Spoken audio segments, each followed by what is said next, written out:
19th century may go down in human history as the century of deceptions, because in that period, many philosophies with no scientific basis, such as Marxism, were imposed on mankind.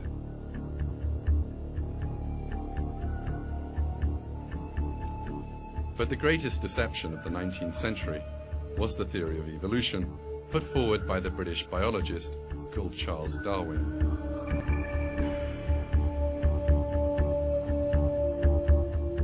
In his book, The Origin of Species, published in 1859, Darwin suggested that all living things in nature had come about as the result of blind chance. This theory appeared quite believable given the primitive level of 19th century science, and it was soon widely accepted.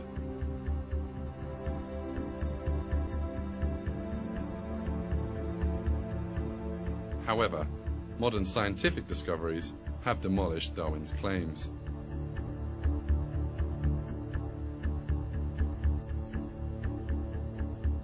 Paleontology, the science of fossils, shows that different living groups appeared on the Earth suddenly and underwent no evolution over hundreds of millions of years.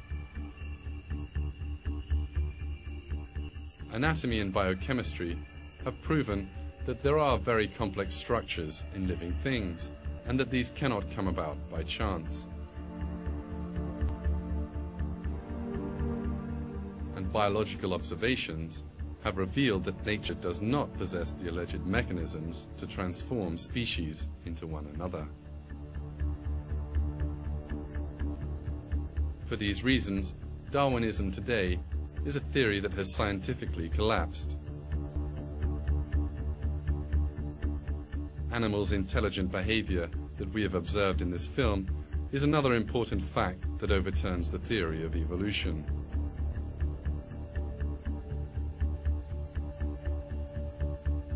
Evolutionists call the intelligent behavior that animals exhibit without undergoing any special training instinct. But they cannot explain the origin of instinct. In his book, The Origin of Species, Darwin devoted a whole section to the subject. At the very start of this section, entitled Instinct, he admits how deadly the intelligent behavior in animals is to his theory. So wonderful an instinct as that of the hive bee making its cells will probably have occurred to many readers as a difficulty sufficient to overthrow my whole theory.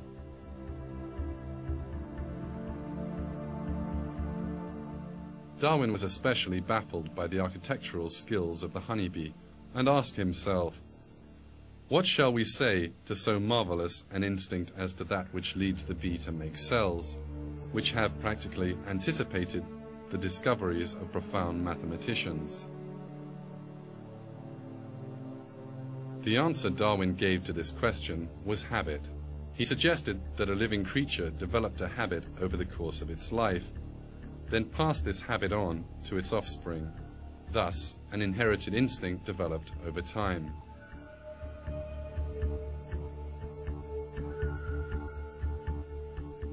Darwin was basing this argument on the theories of the French biologist Lamarck, who lived before him. But the science of genetics, which developed in the 20th century, showed that Lamarck's theories were pure nonsense, and that no living thing can pass on a feature or a habit it has acquired during its lifetime to the next generation.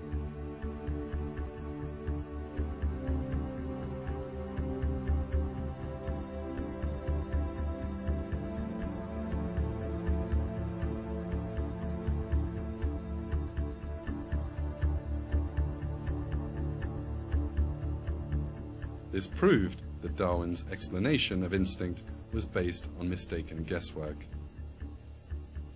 Another dilemma instinct poses to the theory of evolution is the problem that animals possess instinct from the moment they are born. An animal which lacked the necessary instinct would be unable to survive. An offspring which did not possess the instinct of sucking its mother's milk would be unable to live. This demonstrates that instinct cannot have come about by stages over time, as evolutionists claim. For all these reasons, instinct is a fact capable of demolishing the theory of evolution all by itself, as Darwin had feared. In his book, The Great Evolution Mystery, the evolutionist writer Gordon Taylor makes this confession.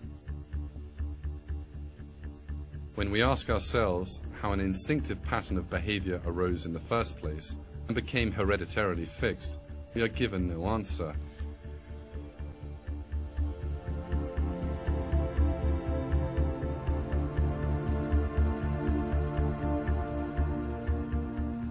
It is really impossible for evolutionists to explain where instinct comes from, because the source is not coincidences, as they think, but the inspiration God gives to living things.